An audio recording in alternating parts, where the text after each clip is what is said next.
सुप्रभात बच्चों, कैसे हैं आप सब। उम्मीद करती हूँ आप सब अच्छे होंगे। तो बच्चों, आज की कक्षा में हम पढ़ने वाले हैं अध्याय नंबर 6, जिसका शीर्षक है ई की मात्रा, यानी बड़ी ई की मात्रा। तो बच्चों, पिछले अध्याय में हमने छोटी ई की मात्रा पढ़ी थी। अब इस अध्याय में हम बड़ी ई की मात्रा पढ़ेंगे, यानी कि बड़ी ई जब व्यंजनों के साथ लगाई जाती है तो उसका उच्चारण किस प्रकार से किया जाता है। तो सबसे पहला हमें व्यंजन दिया गया है क। तो जब क के साथ हम बड़ी ई लगाएंगे तो उच्चारण किस प्रकार से होगा, की। ऐसे ही अगला है म, तो म जमा ई, मी। तो बच्चों, बड़ी ई का उच्चारण हम उसी प्रकार से करते हैं। तो बच्चों, जब बड़ी ई की मात्रा किसी भी व्यंजन के साथ लगाई जाती है तो उसका उच्चारण उसी प्रकार से किया जाता है जिस प्रकार से हम बड़ी ई का उच्चारण करते हैं। तो बच्चों, अब देखिए और समझिए। अब हमें यहाँ पे कुछ बड़ी ई की मात्रा वाले शब्द दिए गए हैं। तो सबसे पहला जो शब्द है र जमा आ जमा न जमा ई। तो शब्द क्या बन गया, रानी। ऐसे ही अगला शब्द है म जमा अ जमा छ जमा अ जमा ल जमा ई। तो शब्द क्या बन गया, मछली। ऐसे ही अगला शब्द है ब जमा अ जमा क जमा अ जमा र जमा ई। तो शब्द क्या बन गया, बकरी। अब अगला शब्द है म जमा अ जमा ट जमा अ जमा क जमा ई। तो शब्द क्या बन गया, मटकी। तो ये थे बच्चों ई की मात्रा वाले शब्द। अब हमें यहाँ पे कुछ और शब्द दिए गए हैं। शब्दों का उच्चारण कीजिए। तो हमें क्या करना है, इन शब्दों का उच्चारण करना है, यानी कि इन शब्दों को बोलना है।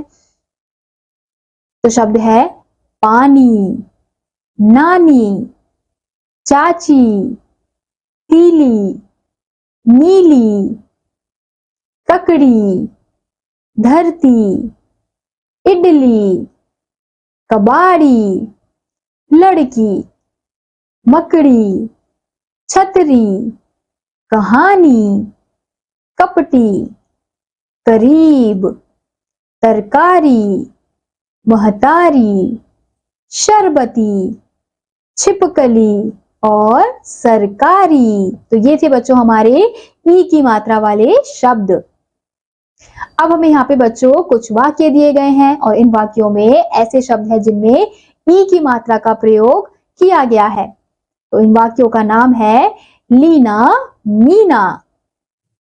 लीना आई, मीना आई, चुनरी पहनकर साथ आई। जगह जगह छाई हरियाली, उपवन की बात निराली। तितली उड़ती डाली डाली, तभी उनकी दादी आई, साथ आम लीची लाई। लीना मीना भागी आई, छील कर आम लीची खाई, दावत जमकर आज उड़ाई। तो बच्चों, हमें एक छोटी सी कविता दी गई थी और इस कविता का शीर्षक था लीना मीना। तो इस कविता में बच्चों ऐसे शब्दों का प्रयोग किया गया था जिनमें ई की मात्रा का प्रयोग हुआ है। अब बच्चों, हमें यहाँ पे कुछ अभ्यास कार्य दिए गए हैं। तो सबसे पहला अभ्यास कार्य है प्रश्नों के उत्तर लिखिए। तो आपको क्या करना है, जो आपको कविता दी गई है उसके आधार पर आपको यहाँ पे प्रश्न दिए गए हैं। तो इन प्रश्नों के उत्तरों को आपको लिखना है। सबसे पहला प्रश्न है, लीना मीना कहाँ आई। लीना मीना कहाँ आई थी बच्चों, लीना और मीना उपवन में आई थी। अब आपका अगला प्रश्न है, तितली कहाँ उड़ रही है। तो तितली कहाँ उड़ रही है बच्चों, तितली फूलों के ऊपर उड़ रही है, यानी कि तितली डाली डाली पर उड़ रही है। तो इसी प्रकार से बच्चों आपको प्रश्नों को पढ़ना है और उनके उत्तर देने हैं। अब आपका अगला अभ्यास कार्य है, चित्र पहचान कर नाम पूरा कीजिए। तो आपको क्या करना है, इन चित्रों को पहचानना है और इनके नाम को पूरा करना है। जैसे सबसे पहला जो चित्र है वो किसका है?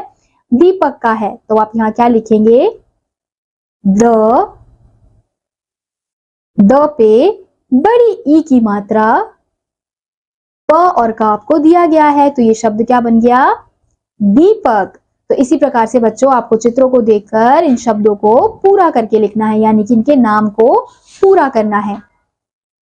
अब आपका अगला कार्य है बोल बोल कर पढ़िए। तो बच्चों आपको क्या करना है, यहाँ पे जो भी आपको शब्द दिए गए हैं ई की मात्रा वाले, उन शब्दों को आपको बोल बोल कर पढ़ना है। जैसे खीर, सीप, गीत, झील, छड़ी, मकड़ी, दिवाली और पिचकारी। तो इसी प्रकार से बच्चों आपको इन शब्दों को बोल बोल कर पढ़ना है।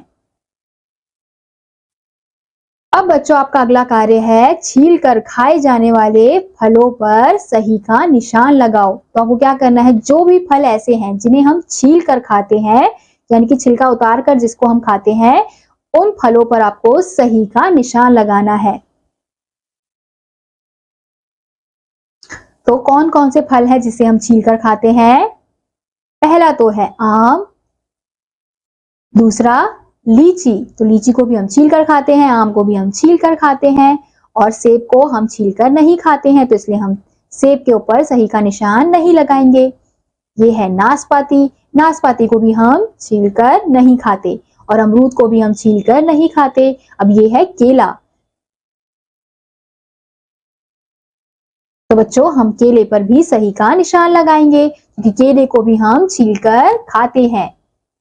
अब आपका अगला कार्य है रंग भरिए। तो अब आपको यहाँ पे सुंदर से फूल और एक सुंदर सी तितली दी गई है। इन फूलों और तितली के चित्र में आपको अपने मनपसंद रंग से रंग भरना है। तो इसी के साथ बच्चों आपका यह अध्याय यहीं समाप्त होता है। उम्मीद करती हूँ आपको यह अध्याय समझ आया होगा।